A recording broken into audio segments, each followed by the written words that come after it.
Before I begin today's devotional, I just want to note that today marks something of a milepost along the way. It was 2 years ago today that I began doing these daily devotionals. I thought then that I would be doing them for maybe a couple of weeks, maybe a couple of months on the outside. But 2 years? Never thought it. But here we are, and I'm still glad to be with you. Now let's get on with the devotional for today. Are Christians allowed to eat meat sacrificed to idols, to other gods? To some of Paul's audience in Corinth, this wasn't a big deal, since they believed that there are, in fact, no other gods besides the one God whom we know in Jesus Christ. Meat sacrificed to those other gods was no different from meat slaughtered by a butcher.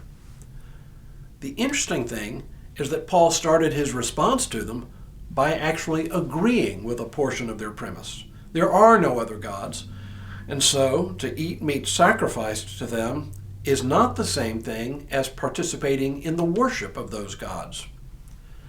But Paul recognized a deeper issue here, and it is to this issue that we turn today. Hello, I'm Stuart Baskin, pastor of First Presbyterian Church of Tyler, Texas, and this is your daily devotional for Wednesday, March 23rd, 2022.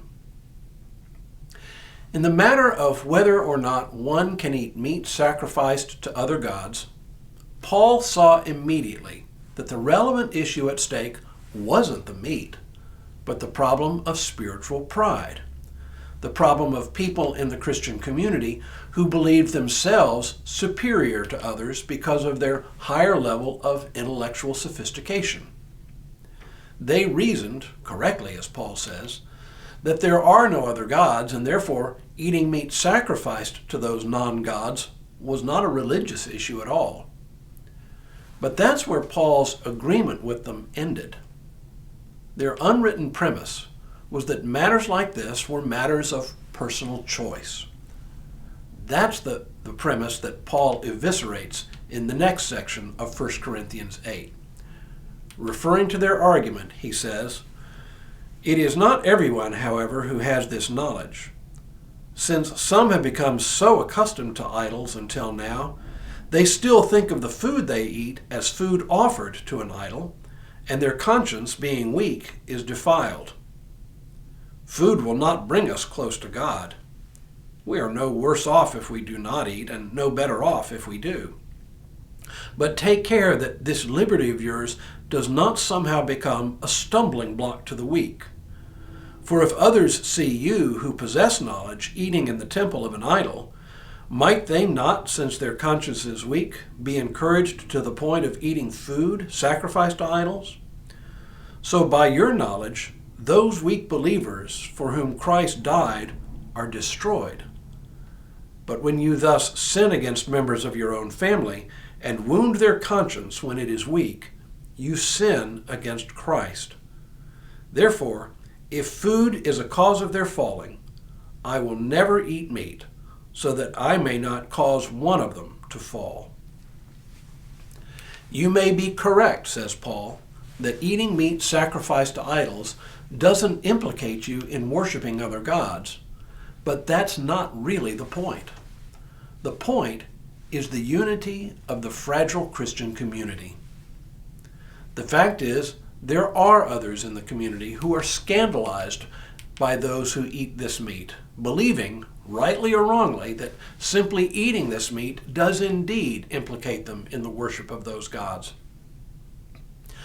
I've told the story before of a couple who were friends of ours who had experienced marital difficulties over the years. One of them had been unfaithful to the other, and the one who had been cheated on was justifiably angry.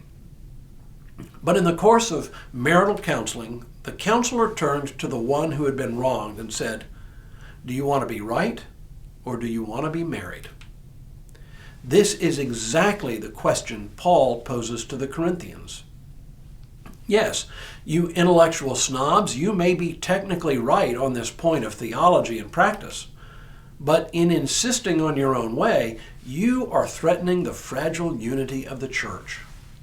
You may be technically right as a matter of belief, but you are dead wrong as a matter of practice. The tricky thing here is that Paul recognizes plenty of instances where Christians may indeed disagree and still be part of the church. For example, we saw just earlier this week that the question of whether or not to marry was a matter over which Christians could disagree and still remain within the fellowship of the church. But in this matter, as with several others, Paul insists on unity of practice.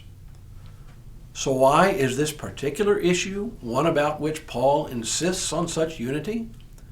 Why not instead say to the others in the Christian community that they are wrong to be scandalized? I think it boils down to a matter of the heart. There is nothing inherently wrong with eating meat sacrificed to idols, but when that practice is done out of pride and arrogance, it becomes out of bounds. Keep this in mind as we continue to read through 1 Corinthians. Pride, arrogance, and its cousin condescension, these are corrosive elements for life in the church. But as we will soon see, Paul has a better way to be church. Tomorrow, Paul will extend his argument and apply it more broadly. And in doing so, he makes mincemeat of one of our most cherished Western values. But for now, may God continue to bless you and keep you in all that you do this day and in all the days ahead.